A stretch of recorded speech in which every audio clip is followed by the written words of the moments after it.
ઓરસન સંદેશ ન્યૂઝમાં આપનું સ્વાગત છે। છોટાઉદેપુર જિલ્લાની સ્કૂલ અને કોલેજો ખાતે એરમેન અને અગ્નિવીર વાયુની ભરતી અંગે સેમિનાર યોજવામાં આવ્યો। એરફોર્સ, જિલ્લા વહીવટીતંત્ર છોટાઉદેપુર, સુરક્ષા સેતુ સોસાયટી અને જિલ્લા રોજગાર કચેરી છોટાઉદેપુરના સંયુક્ત ઉપક્રમે છોટાઉદેપુર જિલ્લાની વિવિધ કોલેજ અને સ્કૂલ ખાતે એરમેન અને અગ્નિવીર વાયુની ભરતી અંગે સેમિનાર યોજવામાં આવ્યા। છોટાઉદેપુર જિલ્લાના સ્ત્રી અને પુરુષ ઉમેદવારો એરફોર્સ અને અગ્નિવીર વાયુની ભરતીમાં જોડાય અને ભરતી પ્રક્રિયાની સરળ સમજૂતી આપવા માટે એરમેન સિલેક્શન સેન્ટર મુંબઈના કોર્પોરેલ જયદીપ પરમાર તેમજ જિલ્લા રોજગાર અધિકારી કેરિયર કાઉન્સિલર અનિલ રાઠવા તેમજ જિલ્લા પોલીસ સુરક્ષા સેતુ સોસાયટીના કોઓર્ડિનેટર વિજય રાઠવા દ્વારા SF હાઈસ્કૂલ અને SN કોલેજ ખાતે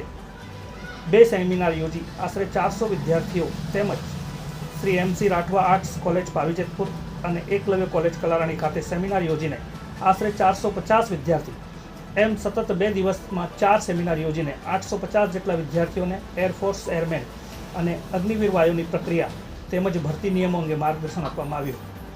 આ સેમિનારમાં રોજગાર કચેરીના અધિકારી કાઉન્સિલર દ્વારા રોજગાર કચેરી સેવાઓ અનુબંધમ પોર્ટલ,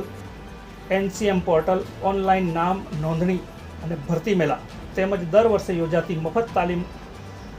યોજનાઓમાં જોડાવા અંગે માર્ગદર્શન આપવામાં આવ્યું।